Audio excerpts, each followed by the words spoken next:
Hey Google Facebook open করো। Hey Google YouTube open করো। এখন থেকে আপনারা আপনাদের ফোনকে মুখ দিয়ে যেটা বলবেন ফোন সেটাই করবে। এখন আর আপনাদের টাচ করে ফোন ব্যবহার করা লাগবে না।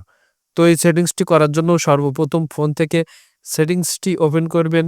এখন স্ক্রল করে নিচে আসবেন এবং গুগল এই অপশনে একটি ক্লিক করবেন। এখন এখান থেকে অল সার্ভিস এই অপশনে একটি ক্লিক করবেন এবং স্ক্রল করে নিচে চলে আসবেন এবং এখান থেকে সার্চ অ্যাসিস্ট্যান্ট অ্যান্ড ভয়েস এই অপশনে ক্লিক করবেন। গুগল অ্যাসিস্ট্যান্ট এই অপশনে ক্লিক করবেন। উপরে ভয়েস ম্যাচ এই অপশনে ক্লিক করবেন। সেট আপ এই অপশনে ক্লিক করবেন। নিচে এগ্রি এই অপশনে ক্লিক করবেন।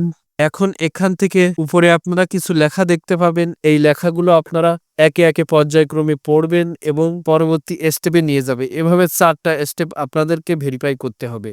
সে okay Google help me write a thank you note. Hey Google set a timer for 5 minutes.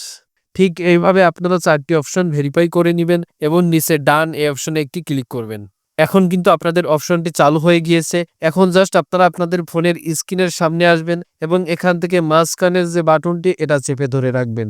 এখন আপনারা আপনাদের ফোনটিকে যেটা কমেন্ট দিবেন ফোন কিন্তু আপনাদেরকে সেই কাজটি করে দিবে। আমি এখন ফোনকে যেটাই বলবো ফোন সেটাই করবে। Open Google Chrome. তো আশা করি আপনারা বুঝতে পেরেছেন কিভাবে সেটিংসটি চালু করবেন।